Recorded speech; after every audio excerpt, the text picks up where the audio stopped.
Let's go to some other issues. UN delegation has again recommended the Great Barrier Reef be added to the World Heritage in Danger list. You saw that at the top of the show, and urged, and I'll quote them again, ambitious, rapid and sustained action on climate change to protect the site. Graham Lloyd is Environment Editor at The Australian. He joins me now to discuss the latest findings. Well, Graham, I sort of want to say here we go again. Here we go again, despite the current government's uplift in targets and all the millions and millions they've spent, billions on climate change. We are where we are. This is a global reputation damage, obviously, if it gets up. And we know how much the reef is relied upon for tourism in Queensland. What's your assessment? Well, my assessment is the reef has been taken hostage in the campaign against climate change.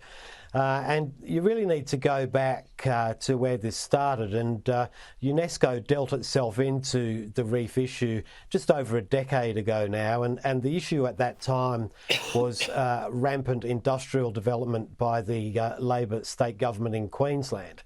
The UNESCO came involved and really negotiated a strip back of that industrial development, and they've remained. Over the time, Australia has put billions of dollars into reef management, changed land practices, changed agricultural practices, improved water quality. And what the latest report shows is, well, nothing really is ever enough. And the destination is for Australia to align its climate policies with a 1.5 degree target, which is higher than the government has committed to now. And it's something that nowhere in the world is genuinely pursuing. I went through at the top of the show an example. There's a marine science body that says the reef's never been in better shape. It's 3 reefs are above the record numbers of coral. 1 is at equal coral levels. This is bullying in the extreme by the UN. I mean, we've got a government policy. I mightn't agree with it, but it's legislated there from the federal government. It's stronger than previously. And the scientists say that, as I said, the reef is in good health. Why on earth should we now spend millions and millions, literally millions and millions, lobbying the UN for something that's clearly wrong?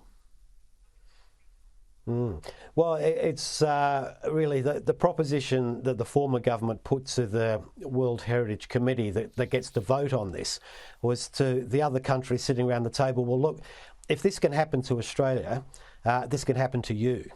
And it's sort of bureaucratic overreach at the behest of NGOs, in effect.